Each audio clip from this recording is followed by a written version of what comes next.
Hello students, good morning to all of you. I am Karamveer Yadav sir, physics faculty. Dear student, in our today lecture we discuss about our new unit number 4, work energy and power. बेटे work energy power जो आपका unit है बिल्कुल simple unit है, interesting unit है, छोटा सा unit है, ठीक है। तो यानी कि आपको पता ही नहीं लगेगा कब ये आपका यूनिट स्टार्ट हुआ, कब ये एंड हो गया, और देखते देखते सारे कंसेप्ट आपके माइंड में सेट हो जाएंगे। बस कंडीशन ये है कि आपका कंप्लीट फोकस बोर्ड पे रहना चाहिए जब तक हम आपको टीच कराएं, ठीक है। तो जो भी आपको टीच कराया जाए उन सभी को आप डेली का डेली रिपीट करेंगे विद प्रैक्टिस, ठीक है बेटे। तो ये यूनिट सेकंडों में यानी कि कुछ ही टाइम में आप इसको सोल्व कर लेंगे इजीली, ठीक है। बहुत अच्छा यूनिट है, डेली लाइफ में हम इसका बेसिकली यूज करते हैं और प्रैक्टिकल ही यूज होगा सारा, ठीक है। तो बेटे आप सभी हेडिंग बना लीजिए। आपका जो नेक्स्ट यूनिट है वो आपका है यूनिट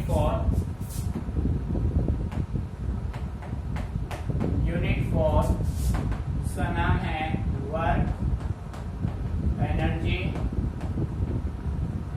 एंड पावर। प्यारे बच्चों, वर्क एनर्जी और पावर के बारे में बेसिक टेक्नोलॉजी आप 9th क्लास में स्टडी कर चुके हैं, ठीक है। अब हम इनको थोड़ा ब्रीफली एक्सप्लेन करते हैं भाई वर्क क्या है, एनर्जी एंड पावर। भाई तीनों के डेफिनेशन स्टडी किए, थोड़ा इनके बारे में जाना और इन्हें डालना, कंप्लीट सिंपल कंसेप्ट है, ठीक है। एक सेकंड पार्ट इसका बनेगा कोलिजन का, जिसमें 3 टॉपिक आपके लिए है, काफी इंपॉर्टेंट है। तो बेटे सबसे पहले हम स्टार्ट करते हैं वर्क। हेडिंग बना लो वर्क, ठीक है भाई। और बेटे आप फोकस कीजिए बोर्ड पे। भाई ये यूनिट आपको बस पूरा फोकस बोर्ड में रखना है। 100% कंसंट्रेशन जिस बच्चे का बोर्ड पे रहेगा बेटे, मैं गारंटी के साथ कह सकता हूँ उस बच्चे को दोबारा इस यूनिट को देखना ही नहीं पड़ेगा। फर्स्ट टाइम उसके माइंड में परमानेंट यूनिट सेट हो जाएगा, क्योंकि कंप्लीट हम प्रैक्टिकली लेके चलेंगे चीजों को। बेटे आप मान लीजिए कि आपके पास ये कोई एक बॉडी है, मान लिया, ठीक है। इस बॉडी पे जब तक हम कुछ फोर्स एक्सर्ट ना करें, क्या ये अपनी पोजीशन को चेंज करेगा? बिल्कुल नहीं करेगा भाई। जब तक किसी ऑब्जेक्ट पे कोई फोर्स एक्सर्ट ना किया जाए, अगर वो रेस्ट में है तो रेस्ट में रहेगा, मोशन में है तो मोशन में। ये हम ऑलरेडी स्टडी कर चुके हैं न्यूटन के फर्स्ट लॉ ऑफ मोशन में। बात समझ आ रही है? अब हमने क्या किया, हमने इस ऑब्जेक्ट पे कुछ फोर्स एक्सर्ट किया, इस ऑब्जेक्ट पे हमने कुछ फोर्स एक्सर्ट किया, और फोर्स एक्सर्ट करने से ये ऑब्जेक्ट अपने आप को बेटे क्या करता है, डिस्प्लेस करता है। ये ऑब्जेक्ट फोर्स लगाने से अपने आप को क्या करता है, displace in the direction of force. बेटे सेकंड कंडीशन ध्यान रखना, जिस डायरेक्शन में आपने ऑब्जेक्ट पे फोर्स एक्सर्ट किया उसी डायरेक्शन में ऑब्जेक्ट क्या लेगा, डिस्प्लेसमेंट देगा। हमेशा माइंड में रखिए। मान लीजिए ये ऑब्जेक्ट है, आपने फोर्स ऐसे लगाया तो डिस्प्लेसमेंट भी ऐसे ही मिलेगा। ऐसे नहीं फोर्स इधर लगा रहे डिस्प्लेस इधर या इधर दे रहा है, ऐसा बिल्कुल नहीं होगा। तो बेटे सिंपल वे में, और एफ और डीएस के बीच में कुछ एंगल बनेगा, दैट इज थीटा। बात समझ आ रही है? ये आपके पास का कोई कंपोनेंट। तो प्यारे बच्चों डेफिनेशन बिल्कुल सिंपल है। हम किसी भी ऑब्जेक्ट पे फोर्स एक्सर्ट करें, फोर्स एक्सर्ट करने से ऑब्जेक्ट अपने आप को डिस्प्लेस करे, तो हम कह सकते हैं work is said to be done, काम अपना हो गया। तो बेटे डेफिनेशन बिल्कुल ही देखो,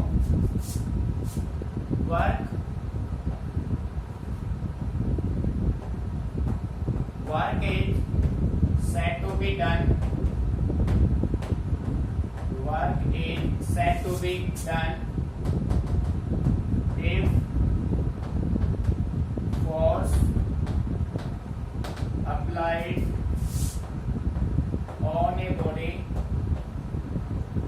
force applied on a body displaces it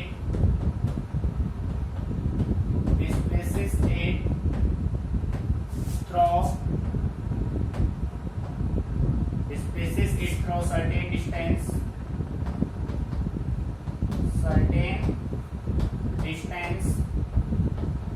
in the direction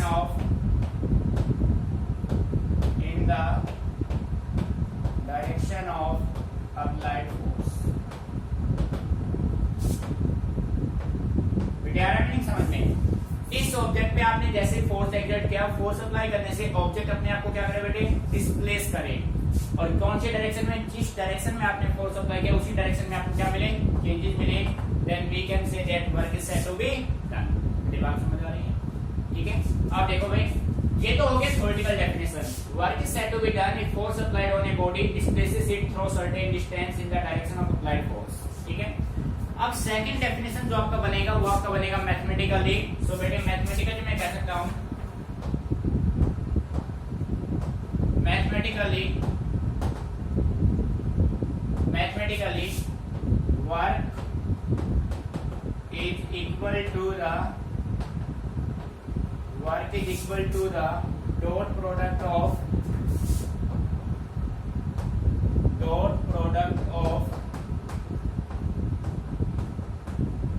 applied force F and displacement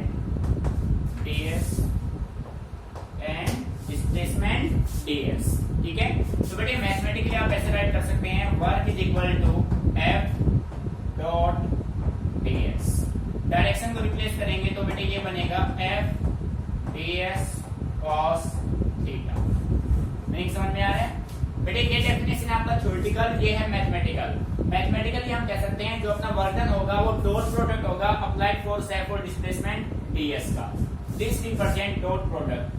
जब आप डायरेक्शन को रिप्लेस करेंगे तो एंगल डॉट में एंगल हमेशा आएगा cos, प्रोडक्ट में एंगल हमेशा आएगा sin, ठीक है बेटे।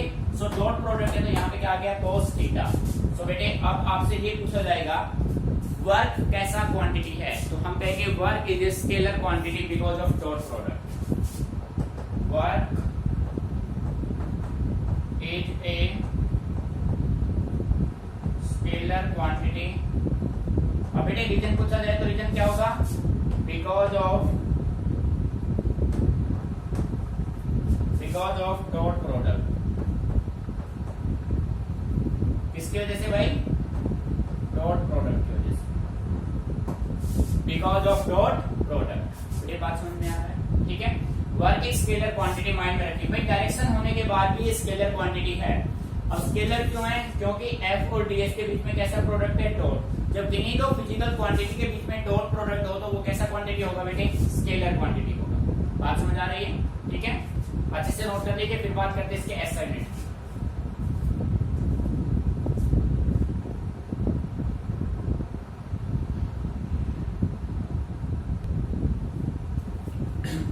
ठीक है बेटे, वर्क की डेफिनेशन क्लियर।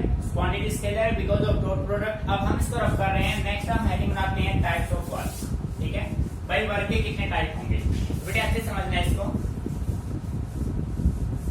देखो भाई, हेडिंग बना लीजिए types of work. Types of work. प्यारे बच्चों, मैं ये कह सकता हूं डिपेंडिंग अपॉन द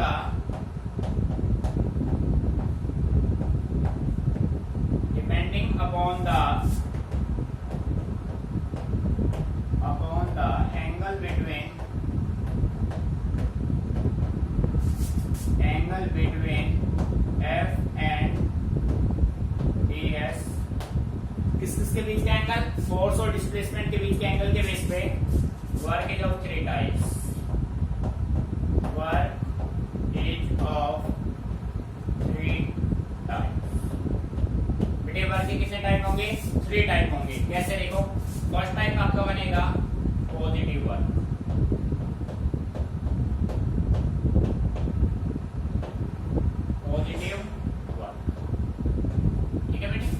फर्स्ट होगा पॉजिटिव वर्क। तो बेटे यहीं पे मैं इसको डिफाइन कर देता हूं।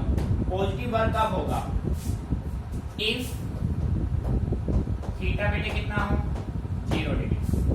थीटा कितना हो? 0 डिग्री। थीटा यदि 0 डिग्री होगा तो वर्क डन अपना क्या होगा भाई? Work is equal to F ds cos 0 degree. बेटे cos 0 की वैल्यू क्या होती है? 1 होती है। तो अपना जो वर्क डन होगा work is equal to F ds। बेटे ये जो वर्क होगा वो कौन सा होगा?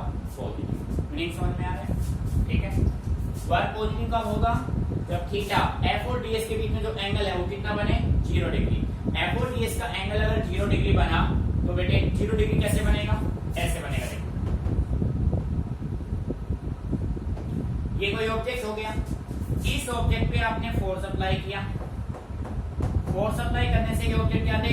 डिस्प्लेस थे। अब बेटे F और ds दोनों के डायरेक्शन सेम है, एक दूसरे के पैरेलल है, तो एंगल कितना बनाएगा? तो इस कंडीशन में बेटे थीटा कितना बनेगा? 0 डिग्री बनेगा। थीटा कितना बनेगा? 0। बेसिकली नॉर्मल डेली हम जो भी वर्क करते हैं वो सभी पॉजिटिव वर्क के एग्जांपल है। जो भी काम हो रहा है वो क्या है बेटे, पॉजिटिव वर्क है। ठीक है, नंबर 2 पे अब हम बात करते हैं negative work.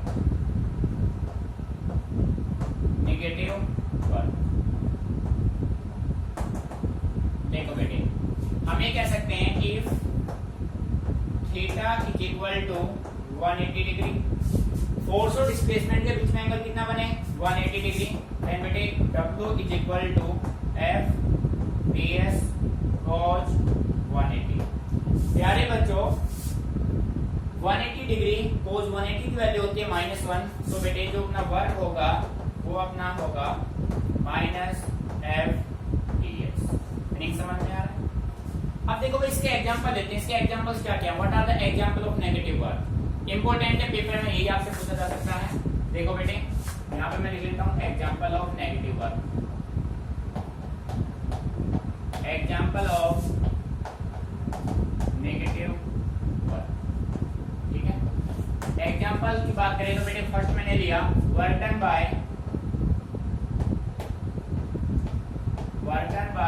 Frictional forces.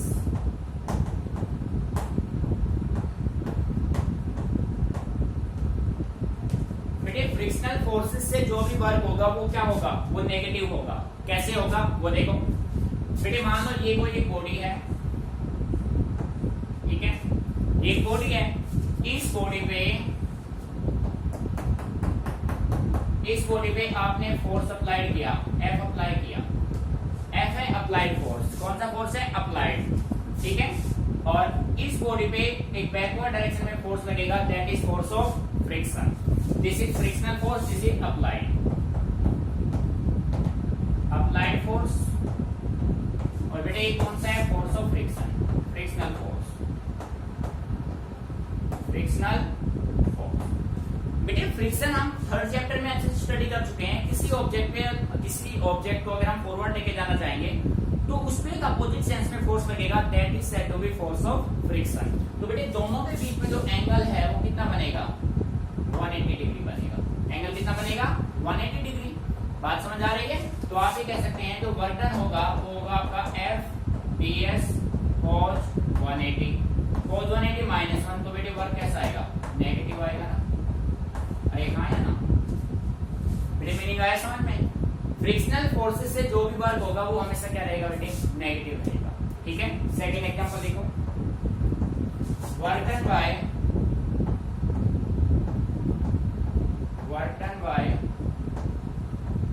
Gravitational forces. Work done by gravitational forces. बेटे ग्रेविटेशन फोर्स नेगेटिव वर्क कैसे करेगा? आपने क्या किया, मान लो आपने बॉल लिया, उसको अपवर्ड थ्रो किया। आप देखिए कुछ टाइम के बाद बॉल सरफेस को टच करेगा। क्यों करेगा? क्योंकि कोई ऑब्जेक्ट अपवर्ड में जा रहा है अप्लाइड फोर्स से, तो बैकवर्ड में, नीचे की डाउनवर्ड में आएगा। किसकी वजह से? Due to gravity, force of gravity की वजह से। बात समझ आ रहा है? तो बेटे कंडीशन ये होगा, ये अपने पास सरफेस, ये हो गए एक बॉल, ठीक है। बॉल जाएगा अपवर्ड, अप्लाइड फोर्स F की वजह से। बैकवर्ड में कौन लेगा? Force of gravitation. Force of gravity इसको डाउनवर्ड लेगा, तो बेटे दोनों के बीच का जो एंगल बनेगा वो कितने डिग्री बनेगा? 180 डिग्री। भाई बॉल अपवर्ड जा रहे हैं, आ रहा है वो डाउनवर्ड। डाउनवर्ड किसके वजह से आएगा? Due to force of gravity. तो दोनों के बीच में एंगल कितना बनेगा बेटे? 180 डिग्री। सो आप कह सकते हैं work done is equal to FPS cos 180। So बेटे ये भी वर्क क्या होगा? Negative FPS। मीनिंग आ रहा है समझ में भाई? ठीक है। सो बेटे ये अपने माइंड में अच्छे से सेट कर लीजिए। प्रैक्टिकली भाई आपको फिजिक्स के लैंग्वेज में बात करनी है, आपको एंगल चेक करना है। वर्क पॉजिटिव है, नेगेटिव है, जीरो, इसको डिसाइड कौन करेगा? Angle between F and DS। बेटे F और DS के बीच का एंगल 0 है तो वर्क पॉजिटिव होगा, एंगल 180 है तो वर्क नेगेटिव होगा। अब बात करेंगे वर्क 0 की, ठीक है। पॉजिटिव हो गया, नेगेटिव हो गया, अब बात करेंगे 0 वर्क 0 कब होगा, ठीक है। तो बेटे ये अच्छे से माइंड में सेट कर लेने हैं। एक बार इसको नोट कर लो, फिर करते हैं 0 work.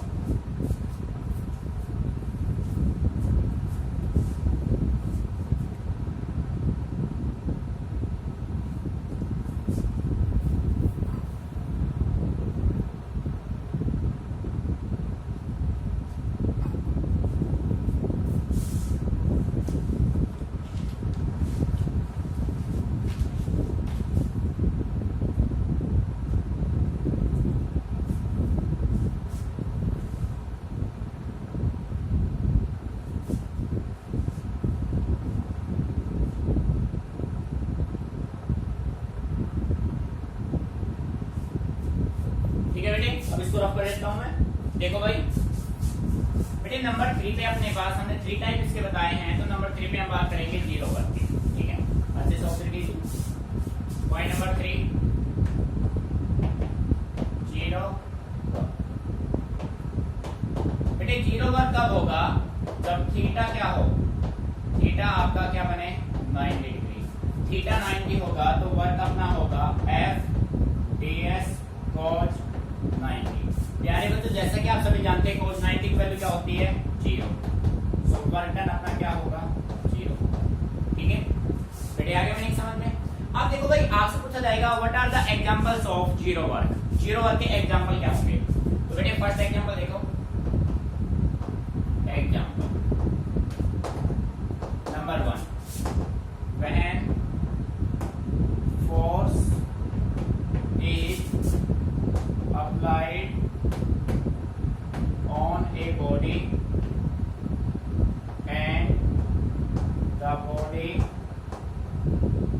and the body does not move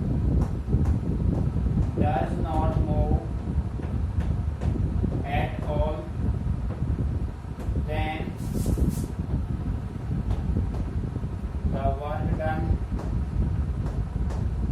is zero। बेटे मीनिंग को ध्यान से समझिए। भाई मान लो आपके सामने कोई एक बॉडी है, आप एक दीवार मान लो, एक वॉल है आपके पास सामने, आपने उस पर फोर्स एक्सर्ट किया। फोर्स एक्सर्ट करने से वॉल पे कोई इफेक्ट नहीं हुआ, जहां है वहीं पे है, यानी 1% भी मूवमेंट उसने किया ही नहीं। तो बेटे क्या आपने वर्क किया? आपने वर्क नहीं किया। आप किसी बॉडी पे फोर्स अप्लाई करो, फोर्स अप्लाई करने से बॉडी कोई मूवमेंट ना करे, वो जिस पोजीशन में उसी में रहे, तो बेटे आपका जो वर्क होगा वो क्या होगा? 0। ठीक है, फर्स्ट एग्जांपल हो गया। अब सेकंड में पूछ रहा हूं, डेली लाइफ में आप उसको ज्यादातर यूज भी करते हैं। बेटे मैं आपसे कहूं कि आप अपने हेड पे कुछ वेट रखो, आपने अपने हेड पे कुछ वेट रखा और आप बिल्कुल स्ट्रेट हो, आप हॉरिजॉन्टल सरफेस पे बिल्कुल स्ट्रेट चल रहे हैं। बात समझ आ रही है? हॉरिजॉन्टल सरफेस पे बिल्कुल स्ट्रेट चल रहे हैं, क्या आपने काम किया है? तो भाई आप डेफिनेटली कहेंगे यस सर किया है, ये कहेंगे भाई। जैसे मान लो आप रेलवे स्टेशन पे हैं, आपने अपना लगेज लिया और आप एक कुली को बुलाया और अपना लगेज उस कुली को दे दिया। कुली उस लगेज को आपके घर तक ले आया। ठीक है, अब कुली बोला सर पैसे, आपने कहा भाई किस बात के पैसे? ठीक है, तो उसने कहा सर आपका मैंने काम किया है। तो कहें आप कहोगे बेटे सर आपका आपने जो काम किया वो तो जीरो है भाई, आपने कुछ काम ही नहीं किया है। आप किसके भी आप पे बोल रहे हो? आप फिजिक्स के भी आप पे बोल रहे हो। फिजिक्स ये कहता है जब कोई भी पर्सन अपने हेड पे कुछ वेट लेके चले हॉरिजॉन्टल सरफेस पे, तो उसका जो वर्क डन होगा वो क्या होगा?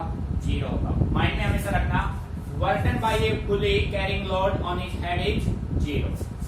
कैसे होगा देखो बेटे, प्रैक्टिकली समझना है। वर्क डन बाय ए पुली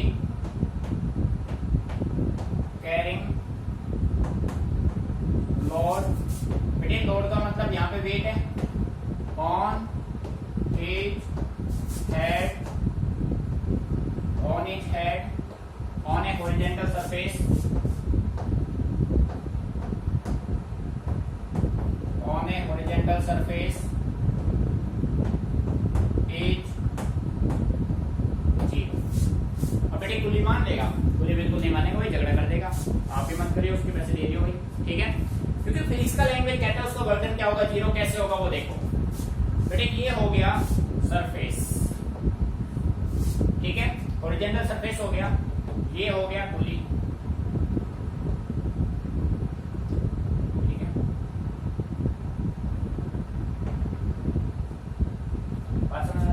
आप ये कुली के हेड पे ये रख दिया हमने वेट, रख दिया वेट, तो बेटे इसके वेट को बैलेंस करेगा नॉर्मल डायरेक्शन आज। तो इस डायरेक्शन उसने क्या लिया? फोर्स अप्लाई किया, ये फोर्स बैलेंस करेगा इसको। और बेटे ये उसका हो गया, मान लीजिए इस साइड आ रहा है, आपकी साइड ही आ रहा है, इस साइड क्या दे रहा है वो? डिस्प्लेसमेंट। तो बेटे इन दोनों के बीच में जो एंगल बना वो कितने डिग्री बना? 90 डिग्री बना। अरे हाँ या ना? बात समझ आ रही है?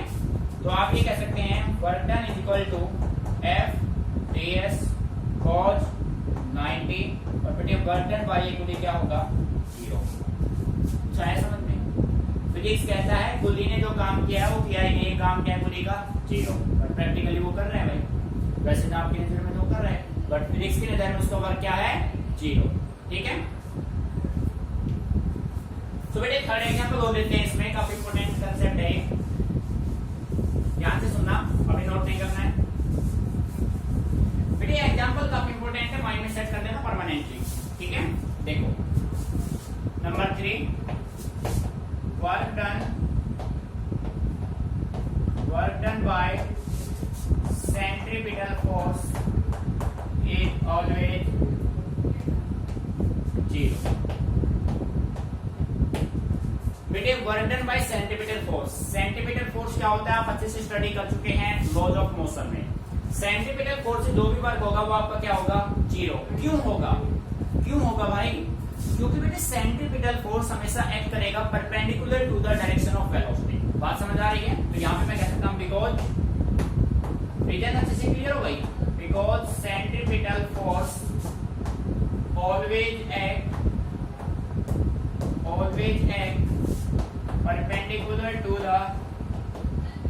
perpendicular to the direction of velocity, देखो बेटे कैसे, ये एक बॉडी है, ठीक है, ये देखो centre, radius, direction of velocity, ये कंडीशन होगा।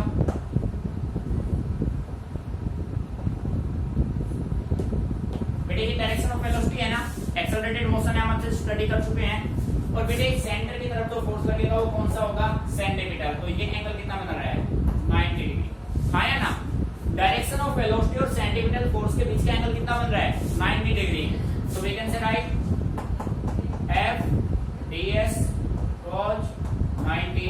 सो डियर स्टूडेंट वर्क डन क्या होगा, 0 होगा। मीनिंग आया समझ में बेटे? बेटे प्रैक्टिकली समझ में दो, आपको बस ये चेक करना है कि F और ds के बीच का एंगल क्या है। एंगल 0 है, वर्क पॉजिटिव, एंगल 90 है, वर्क 0, एंगल 180 है, वर्क आपका नेगेटिव। ठीक है, अच्छे से ऑब्जर्व कीजिए, फिर भी आपको कोई प्रॉब्लम आती है तो आप मेरे से डिस्कस कीजिए। Clear?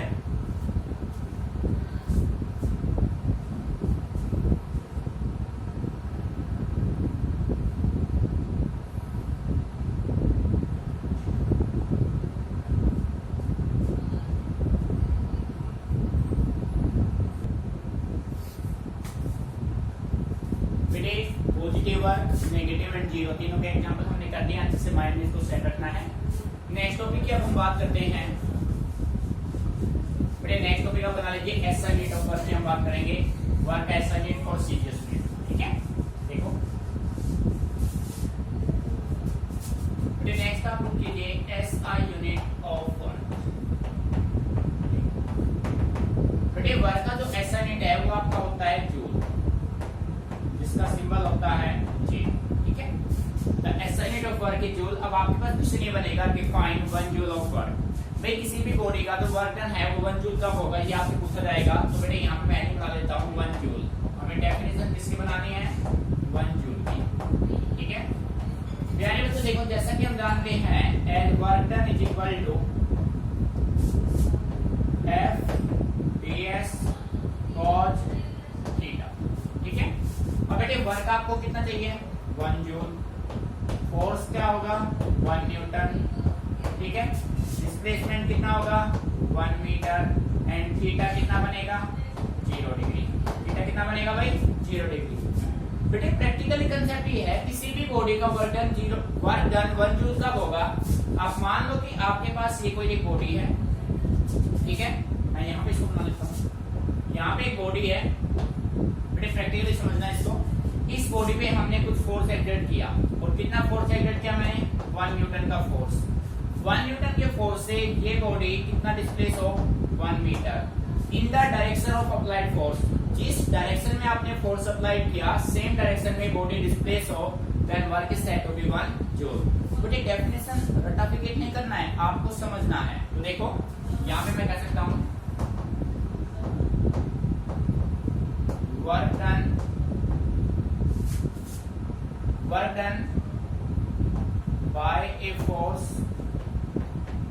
done by a force of 1 Newton, work done by a force of 1 Newton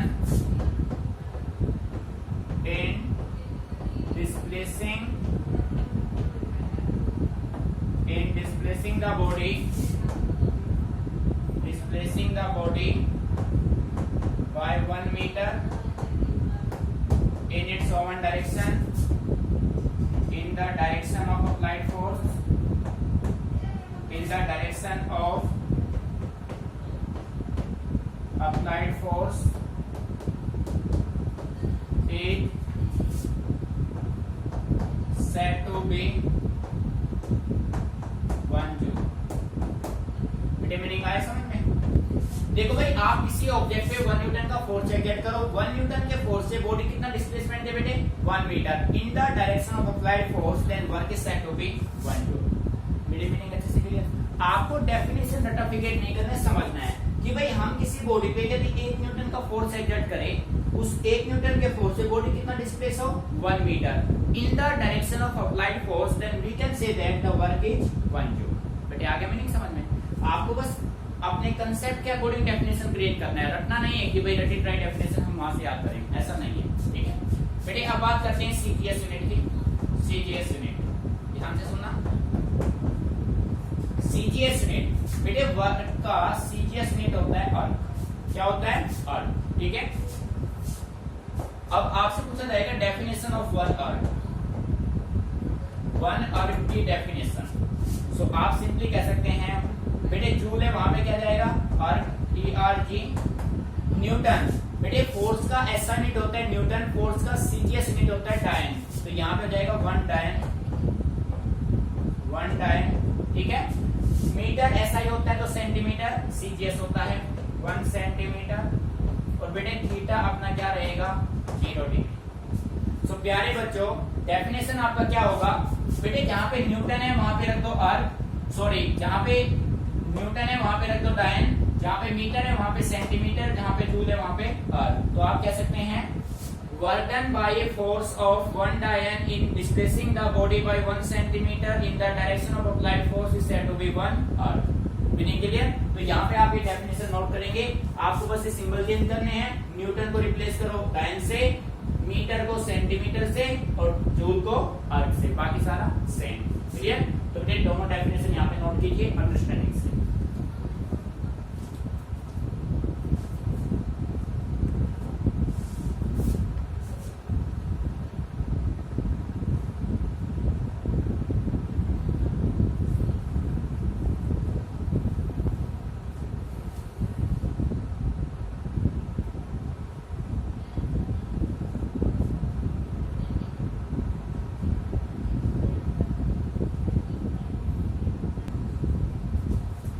बेटे देखो, अब ये जो टॉपिक हम करने जा रहे हैं ना, ये समझ लीजिए फिजिक्स का सबसे इंपॉर्टेंट टॉपिक है, ठीक है बेटे। फिजिक्स में आपके पास दो कंडीशंस होंगे, एक आपका होगा स्मॉल इफेक्ट, एक होगा टोटल इफेक्ट। मान लीजिए किसी ऑब्जेक्ट पे आपने स्मॉल फोर्स एक्सर्ट किया, स्मॉल फोर्स एक्सर्ट करने से डिस्प्लेसमेंट स्मॉल आया। जब स्मॉल फोर्स है, स्मॉल डिस्प्लेसमेंट है, तो बेटे वर्क भी क्या होगा? स्मॉल। ये तो हो गया स्मॉल कंसेप्ट। अब बात करते हैं टोटल इफेक्ट कैसे निकालेंगे, टोटल वर्क कैसे निकालेंगे। तो बेटे ध्यान रखना, total work done find out करने के लिए फिजिक्स में हमेशा आप इंटीग्रेट करेंगे विद इन प्रॉपर लिमिट्स, ठीक है। ये आपके माइंड में परमानेंटली सेट होना चाहिए। फिजिक्स में मैक्सिमम हम यूज करेंगे इस वर्ड को। टोटल वर्क के लिए हम हमेशा फिजिक्स में क्या करेंगे? इंटीग्रेट। तो उसके लिए हम एक एग्जांपल लेते हैं जिसका टॉपिक का नाम होगा work done by a variable force. एक वेरिएबल फोर्स है क्या? तो बेटे मैं आपको इसके छोटे से एग्जांपल से एक्सप्लेन करता हूँ। आप मान लीजिए कि आपके पास ये कोई एक वायर है, मेरी बात ध्यान से सुनना। मैंने मान लिया कि इस वायर का लेंथ 5 मीटर है, वायर को मैंने नाम दे दिया AB, ठीक है। इस वायर का लेंथ है 5 मीटर। बेटे समझना है, पूरा फोकस यहाँ पे रखना भी। इस वायर का लेंथ है 5 मीटर। अब आपने टोटल फोर्स इस वायर पे लगा दिया, F फोर्स एक्सर्ट कर दिया, ठीक है। अब हमें इस वायर का फाइंड आउट करना है वर्क डन। तो प्यारे बच्चों, इसका वर्क डन फाइंड आउट करने के लिए आपको करना क्या होगा? इस वायर AB को छोटे छोटे पार्ट्स में ब्रेक करना होगा। यानी कि इसका जो कंप्लीट डिस्प्लेसमेंट है वो 5 मीटर है। तो आप क्या करोगे? इसको टुकड़ों में डिवाइड कर दोगे ऐसे, यानी 1 meter 1 meter 1 meter 1 meter 1 meter. आपके पास 5 बन गए, 5 पार्ट्स बना लिए। एक सिंगल पार्ट से आपने 5 बना लिए। देखो, if the force varies over the displacement then work done can be found by breaking the displacement into large number of displacement. आपके पास जो टोटल डिस्प्लेसमेंट है, आप उसको लार्ज नंबर ऑफ डिस्प्लेसमेंट में ब्रेक कर दीजिए। जैसे टोटल 5 मीटर था, आपने इसको 5 पार्ट्स में डिवाइड कर दिया, 1 मीटर ईच में कर दिया बेटे। let force F remain at almost constant during a very small displacement ds। हर एक पे फोर्स कांस्टेंट रहेगा, यानी कि इस पे भी F लगेगा, इस पे भी F, इस पे भी F, सभी पे फोर्स क्या रहेगा? कांस्टेंट। तो बेटे स्मॉल अमाउंट वर्क डन क्या होगा? Force into displacement. ये तो हो गया एक का। अब हमें निकालना है टोटल का। तो टोटल वर्क निकाला हमने S1 से, डिस्प्लेसमेंट इनिशियल मान लिया S1, फाइनल क्या मान लिया S2। तो बेटे टोटल निकालने के लिए हमेशा आप क्या करोगे? इंटीग्रेट, और जो डायरेक्शन रिप्लेस करोगे ये एंगल हमेशा फिक्स रहेगा, आपका cos 0 ही आएगा। ये ध्यान रखना है हमेशा। जब आप इस ब्रैकेट को सोल्व करेंगे तो हमेशा cos 0 आएगा। cos 0 होगा 1, फिर आप f और ds की वैल्यू पुट कर दो, आपके रिजल्ट हो जाएंगे 100। बेटे ये कंडीशन है, बात समझ आ रही है? यानी कि हम हमेशा करेंगे क्या? हम हमेशा स्मॉल इफेक्ट कैलकुलेट करेंगे, स्मॉल से टोटल फाइंड आउट करने के लिए उसको क्या करेंगे? इंटीग्रेट। इस तरीके से बात समझ आ रही है? जैसे मान लो अपने पास एक वायर था जिसका लेंथ 5 मीटर था, उस पर कुछ फोर्स एक्सर्ट कर रहा है, तो बेटे उसका टोटल वर्क फाइंड आउट करने के लिए हमने सबसे पहले उस वायर AB को इक्वल पार्ट्स में, 5 इक्वल पार्ट्स में डिवाइड कर दिया, या 10 में भी कर सकते हो, 20 में भी कर सकते हो। फिर आप एक पार्ट का वर्क डन निकाल दो, then that is small amount of work done, और टोटल निकालने के लिए उसको कर दो आप इंटीग्रेट, टोटल इफेक्ट आपके पास आ जाएगा। ठीक है, अब इसके बेस पर हम एक एप्लीकेशन सोल्व करेंगे। बेटे अच्छी चीजों को समझना है, ठीक है, अच्छी चीज को माइंड में सेट करना। हमेशा माइंड में रखिए फिजिक्स में टोटल वर्क फाइंड आउट करने के लिए आप हमेशा क्या करेंगे? इंटीग्रेट करेंगे। Note it down carefully.